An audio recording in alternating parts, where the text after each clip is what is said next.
है कि जब तक हमारा पाप नाश नहीं होगा, कांटा नहीं निकलेगा तो पीड़ा मिटे नहीं, और पीड़ा नहीं मिटेगी तो जूता पहना नहीं जा सकता। ठीक इसी प्रकार जो दुखी आत्मा यहाँ आते हैं, यदि वह परमात्मा परमेश्वर कबीर जी की जो हम दास नियम बताता है, मर्यादा बताता है, उस मर्यादा में रहोगे तो आप पर कष्ट नहीं रहेगा।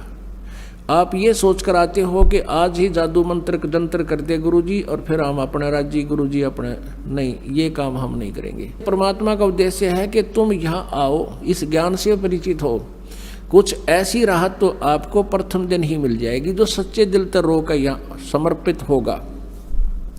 समर्पित का अर्थ है कि हम जो भी मार्गदर्शन आपको करें, भाई बीड़ी शराब मांस तम्बाकू नहीं पीनी है, अन्य किसी देवी देवता की भक्ति जो तुम पहले करते थे वो नहीं करनी है, इन सभी मर्यादाओं को जो हृदय से मानकर समर्पित होता है उसी दिन से राहत शुरू हो जाती है। लेकिन हमारे भक्त और कुछ वो स्वयं भक्त पुस्तक आदि ज्ञान सुनकर पढ़ कर आते हैं, तो उनके धारणा ये होती है कि बार चल कर देखता हूँ, राहत मिलेगी तो ठीक है, नहीं तो नहीं। ऐसे व्यक्ति को यहाँ कतई राहत नहीं मिलेगी, चाहे आइयो चाहे मत आइयो। हमारा उद्देश्य है कि आपको राहत तो अवश्य मिलेगी, गारंटीड मिलेगी, आपके ऊपर कोई कष्ट नहीं रहेगा, ये मेरे से लिखवा लो तुम। लेकिन जैसे हम कहें ऐसे करते रहो। आपको बार बार यहाँ बुलाने का उद्देश्य है कि आप भगवान से परिचित हो जाओ, और परिचित होने के बाद फिर अननेसेसरी डिमांड खत्म हो जाएंगी, जिनके कारण हम भगवान से दूर होते चले जाते हैं, जिनकी हमें आवश्यकता नहीं। और फिर आप देखना प्रतिदिन भगवान कितने सुख देगा, आपकी सोच भी नहीं सकते।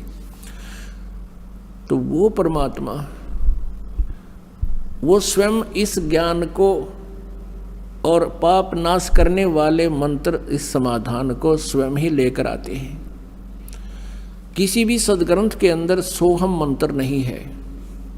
परमेश्वर ने कहा कि सोहम शब्द हम जग में लाए और सार शब्द हमने गुप्त छिपाए। केवल एक ओम नाम है।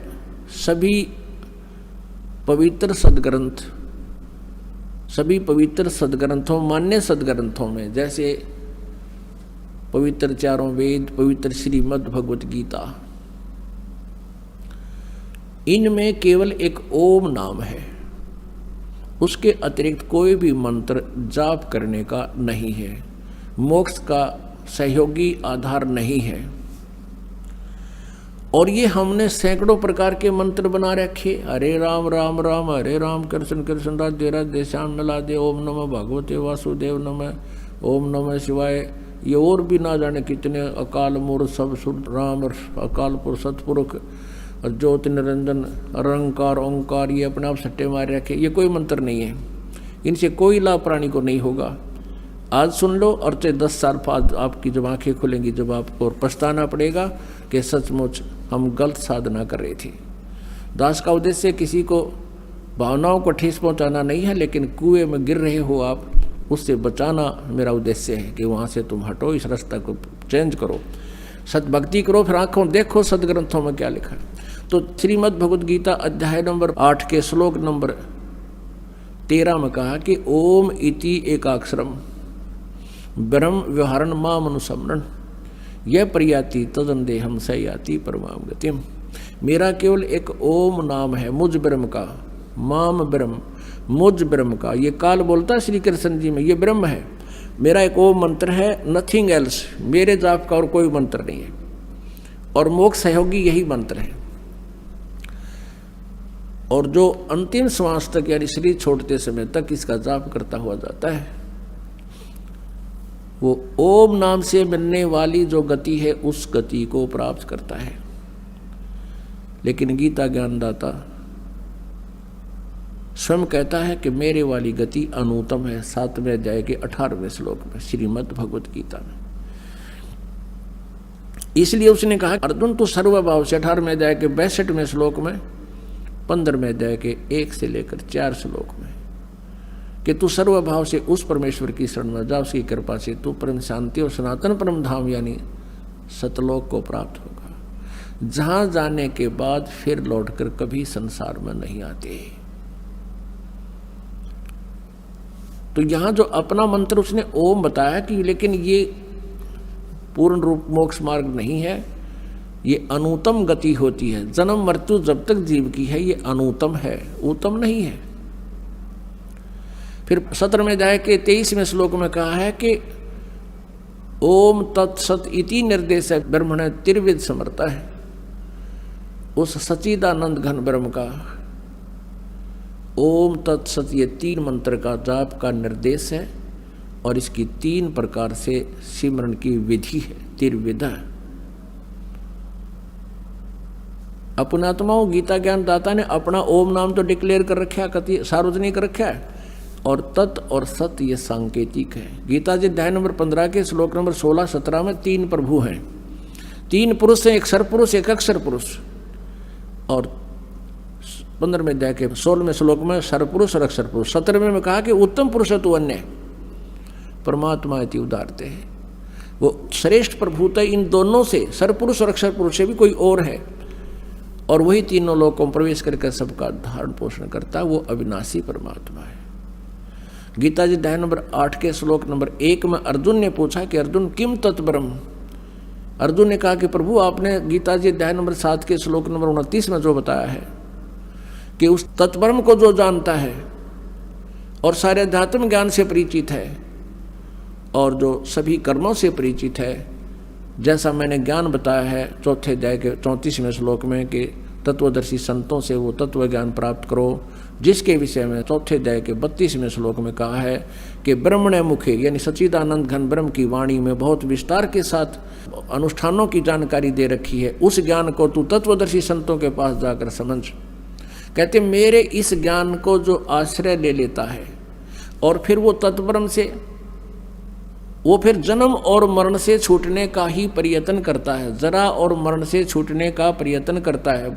वृद्धावस्था और मृत्यु इस जीव के ऊपर सबसे बड़ा दुख है। वृद्धावस्था, बुढ़ापा और फिर मौत, ये दोनों नागवारा हैं और ये दोनों आवश्यक हैं, होगी यहाँ पर।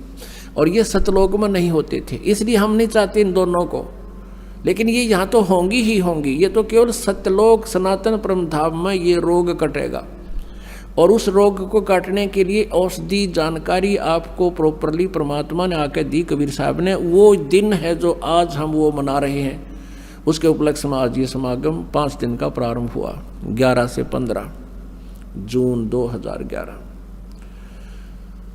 तो वो परमात्मा ने स्वयं आकर बताई। तो यहाँ गीता ज्ञान दाता ने जो बताया कि उस तत्ब्रह्म को जो जानता है उसको फिर वो तत्वदर्शी संत से सारे अध्यात्म ज्ञान से परिचित हो जाता है, फिर वो केवल जरा और मरण से ही छुटकारा पाने का प्रयत्न करता, नथिंग एल्स। यहाँ की कोई डिमांड नहीं करता। तो 8वें अध्याय के प्रथम मंत्र में अर्जुन ने पूछा फिर किम तत्ब्रह्म, वो आपसे अलग कोई और परमात्मा, ब्रह्म माने प्रभु, लेकिन यहाँ ये ब्रह्म ही प्रभुमान पक रहा है, इसलिए इसको ब्रह्म कहने लगे। इसलिए परब्रह्म और परम अक्षर ब्रह्म कहना शुरू किया इसको। तो इसको सरब्रह्म कहा जाता है, सरब्रह्म सरपुरुष। और नेक्स्ट जो प्रभु है इससे बड़ा स्वामी है परब्रह्म, जिसको अक्षर पुरुष कहा है 15वें अध्याय के 16वें श्लोक में। सरपुरुष और अक्षर पुरुष 2 बताइए। तो ये गीता ज्ञान दाता कहता है वो परम अक्षर ब्रह्म है।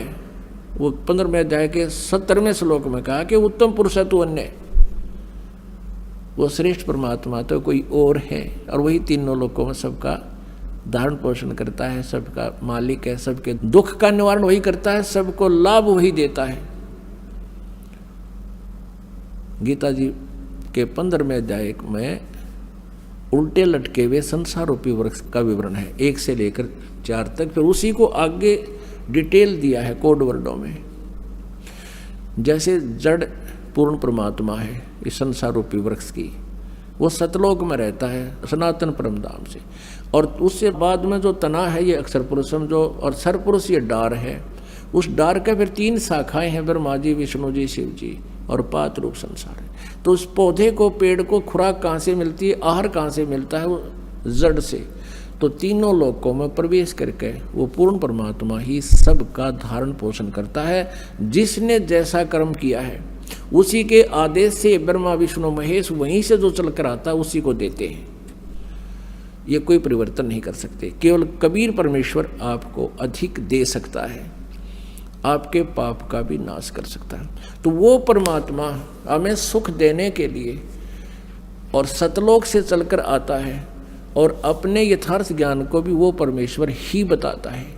अपने द्वारा रची हुई सृष्टि को भी वही परमेश्वर ठीक ठीक बता सकता है, ये वेद बताते हैं। तो ओम नाम है ये ब्रह्म का। 17वें अध्याय के 23वें श्लोक में ओम तत्सत जो कहा है, ये ओम तो ब्रह्म का, सरपुरुष का। अब 15वें अध्याय के 16 और 17 में तीन प्रभु, तीन पुरुष बताए हैं। एक सरपुरुष तो ये ब्रह्म है, 21 ब्रह्मांड का स्वामी। अक्षर पुरुष ये परब्रह्म है, जो 7 शंख ब्रह्मांड, नील पद्म शंख ब्रह्मांड का स्वामी। और उत्तम पुरुषत्व अन्य 15वें अध्याय के 17वें श्लोक में कि उत्तम पुरुष, पुरुषोत्तम, असली भगवान, वास्तव में प्रभु परमेश्वर, वो तो इन दोनों से, सरपुरुष और अक्षर पुरुष से कोई अन्य है। वो परम अक्षर ब्रह्म है। वो परम अक्षर ब्रह्म ही सबका धारण पोषण करता है। वो अविनाशी परमात्मा, तो वो कबीर परमेश्वर है। वो परम अक्षर ब्रह्म स्वयं अपने ज्ञान को बताने के लिए आए, और उनके जो तत् और सत मंत्र हैं, ये तत् तो है इस अक्षर पुरुष का,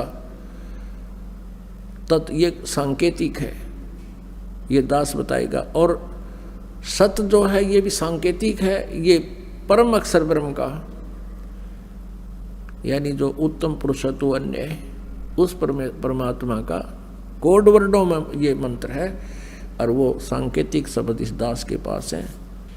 इस काल के 21 ब्रह्मांडों में इस दास के अतिरिक्त वर्तमान में कोई भी ना तो सत्य ज्ञान रखता है, और न ही उनके पास कोई सत्य साधना है, मोक्ष मार्ग नहीं है। इस दास से नाम लेकर के कोई दुष्ट इंसान स्वामी नामों को अगर दान कर देता है, गुरु बन बैठा है, वो महाशत्रु है आप जी का। उससे चाहे छोटी मोटी राहत आपको हो भी जाओ, लेकिन आपके जीवन का नाशक और असंख्य जन्मों का दुख पैदा कर देगा वो प्राणी, क्योंकि वो अधिकारी नहीं है, वो काल का दूत है।